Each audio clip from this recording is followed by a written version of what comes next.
IBS নিয়ে আপনাদের সাথে আজকে একটু আলাপ করব। আইবিএস হলো ইরিটেবল বাউল সিনড্রোম নামক একটি রোগ এবং এটি সাধারণত পেটের বিভিন্ন উপসর্গ নিয়ে প্রকাশ পায়। এই রোগটিতে যেটা হয় সমস্যা যে পেট ফাঁপা, পেট ব্যথা এবং বারবার বাথরুমে যাওয়া, লুজ মোশন হওয়া, এই ধরনের কিছু সমস্যা হয়।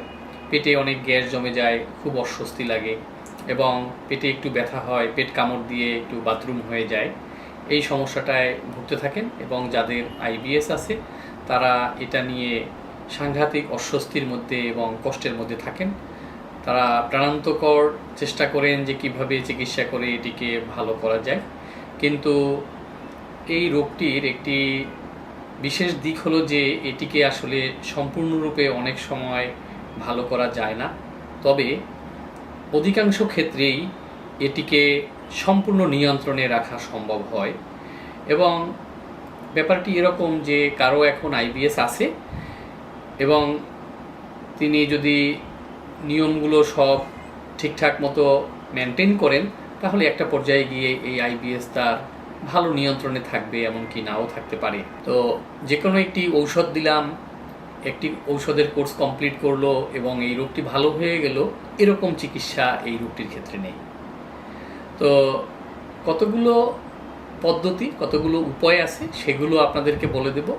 যাদের আইবিএস আছে, যারা এই রোগে কষ্ট পাচ্ছেন, তারা যদি এই নিয়মগুলো ফলো করেন তাহলে আপনি এই আইবিএসকে নিয়ন্ত্রণে রেখে আপনি ভালো থাকতে পারবেন। আপনার কাজ, আপনার অফিস চাকরি, আপনার পারিবারিক লাইফ আপনি স্বাচ্ছন্দ্যে করতে পারবেন। নিয়মগুলোর মধ্যে প্রথম যে নিয়মটি আমার কাছে সবচেয়ে বেশি গুরুত্বপূর্ণ মনে হয় সেটি হলো মানসিকভাবে রিল্যাক্স থাকা। আপনি যদি অনেক বেশি অ্যাংজাইটি, টেনশনে থাকেন, অনেক বেশি স্ট্রেসফুল আপনার জীবন থাকে, আপনি যদি খুব ছুটোছুটি করে বেড়ান, খুব ছুটোছুটি বলতে বলছি যে কেরিয়ারের জন্য অথবা আপনার ইনকামের জন্য আপনি যদি প্রচুর টেনশন বিয়ার করেন, আপনি খুবই অ্যাংজাইটি টেনশনে থাকেন, তাহলে কিন্তু আপনার এই আইবিএস, এই রোগটির যে উপসর্গগুলো, লুজ মোশন হওয়া, বাথরুম হওয়া, পেটে ব্যথা হওয়া, এগুলো বেড়ে যাবে, পেটে গ্যাস হওয়া, এগুলো বেড়ে যাবে। তাহলে আপনাকে যেটা করতে হবে, আপনার লাইফ স্টাইলে আপনার একটি রিল্যাক্স লাইফ স্টাইল চুজ করতে হবে। আপনার কম্পিটিটিভ লাইফ স্টাইলটি বাদ দিতে হবে। আপনার জীবনের টার্গেট সেট করতে হবে একটু এমনভাবে যেটা অ্যাটেইনেবল, অর্থাৎ আপনি সহজেই অ্যাটেন্ড করতে পারেন। সেটার জন্য আপনাকে প্রচুর পরিমাণে দৌড়ঝাঁপ করতে যেন না হয়, স্ট্রেস নিতে না হয়, অ্যাংজাইটি টেনশনের জন্য থাকতে না হয়। যদি সেটা হয় তাহলে কিন্তু এই রোগটি আপনি কন্ট্রোল করতে পারবেন না। আপনার যদি আইবিএস রোগটি থেকে থাকে তাহলে আপনার উচিত হবে এরকম একটি কম্পিটিটিভ লাইফ বাদ দিয়ে একটি রিল্যাক্স লাইফ বেছে নেওয়া এবং আপনার জীবনের গোলকে অ্যাটেইনেবল যাতে হয় সেরকম করে সেট করা, যে আমি এইটুক পেলেই আমার জন্য যথেষ্ট, আমি এইটুক পেতে চাই বা আমি এরকম হতে চাই, এর বেশি আমি চাই না। অনেক বেশি টেনশন, অ্যাংজাইটি আপনি নেবেন না, তাহলে এই রোগটি আপনি কন্ট্রোল করতে পারবেন না। এছাড়াও আপনি রিল্যাক্স থাকার জন্য যে কাজগুলো করতে পারেন, আপনি প্রতিদিন একটু ফিজিক্যাল এক্সারসাইজ করতে পারেন, 30 মিনিট ব্যায়াম করতে পারেন। এই ব্যায়ামটি করলে আপনি মানসিকভাবে আপনি দেখবেন যে খুব প্রফুল্ল হয়ে উঠবেন। কারণ এক্সারসাইজ করার সময় আমাদের শরীরের ভিতরে ব্রেন থেকে কিছু কেমিক্যাল সিক্রেশন হয় যেগুলো মনকে প্রফুল্ল করে। মন যদি আপনার প্রফুল্ল থাকে, রিল্যাক্স থাকে, আপনার নার্ভাস সিস্টেম আপনার শিথিল হয়ে যাবে, আপনার পেটের যে রোগটি আইবিএস সেটি কন্ট্রোলে থাকবে। আপনি মনকে স্থির রাখার জন্য, মনকে রিল্যাক্স রাখার জন্য, শান্ত রাখার জন্য আপনি মেডিটেশন করতে পারেন, ইয়োগা করতে পারেন। যদি নিয়মিত আপনি মেডিটেশন অথবা ইয়োগা যে কোনো একটি প্র্যাকটিস করেন তাহলেও কিন্তু আপনার নার্ভাস সিস্টেম, আপনার ব্রেন কুল থাকবে এবং আপনার পেটের যে সমস্যাটি এটাও দেখা যাবে যে শান্ত থাকবে এবং আইবিএস রোগটি বাড়বে না, এটি কন্ট্রোলে থাকবে। আপনি যদি আপনার মনের নিয়ন্ত্রণ যদি আপনার হাতে নিয়ে ফেলতে পারেন যে কোনো উপায়ে, যে আপনি অতিরিক্ত টেনশন করবেন না, স্ট্রেস নেবেন না, আপনি সব সময় শান্ত থাকবেন, রিল্যাক্স থাকবেন, সেটা যেভাবেই হোক, সেটা মেডিটেশন করে হোক, ইয়োগা করে হোক, নিজের মনকে নিয়ন্ত্রণ করে হোক, অথবা আপনি প্রতিদিন ব্যায়াম করে হোক, আপনি ধর্মীয় চর্চা করে হোক, আপনার মনকে যদি আপনি রিল্যাক্স রাখতে পারেন, আপনার আইবিএস এর যে সিমটমস, উপসর্গ, এটা অনেক নিয়ন্ত্রণ হয়ে যাবে। আপনাকে এত বেশি ডিস্টার্ব করবে না, আপনার পেট অনেক শান্ত থাকবে।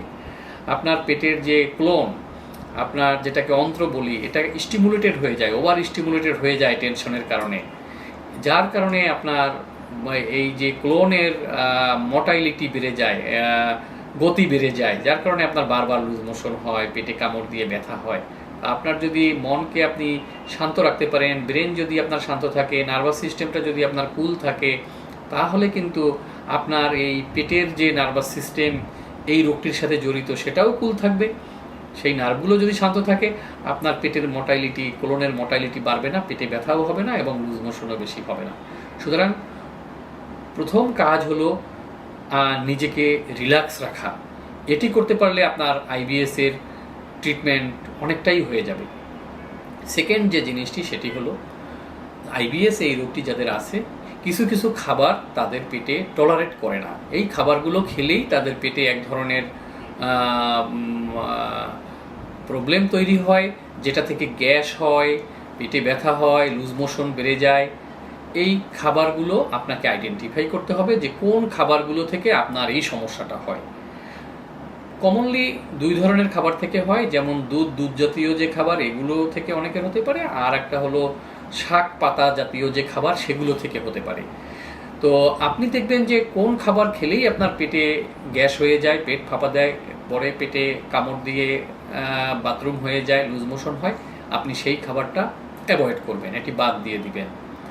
এবং আমাদের চারপাশে কিন্তু খাবার অনেক আছে, অনেক আইটেম আছে। আপনি যদি একটা, দুইটা, চারটা, 10টা খাবার বাদ দেন, তাহলে আরও 10টা খাবার আছে যে 10টা খাবার আপনি খেতে পারবেন।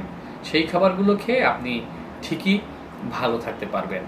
সুতরাং আপনি খাবারের ক্ষেত্রে যেটা পরামর্শ, সেটা হলো আপনি প্রথমে আইডেন্টিফাই করবেন কোন খাবারটি খেলে আপনার পেটের সমস্যাটি হয়, আইবিএস বেড়ে যায়, সেই খাবারটি আপনি বাদ দিবেন। এবং এখানে বলবেন না যে আমার তো বাদ দিতে দিতে সব খাবারই বাদ হয়ে গেল, আমি এখন কি খাবো। আপনি যদি 10টি খাবারও আপনার বাদ হয়ে যায়, আপনার আরও 20টি খাবার আছে যেটা আপনি খেতে পারবেন। অনেক আমাদের চারপাশে বিকল্প অনেক আইটেম আছে।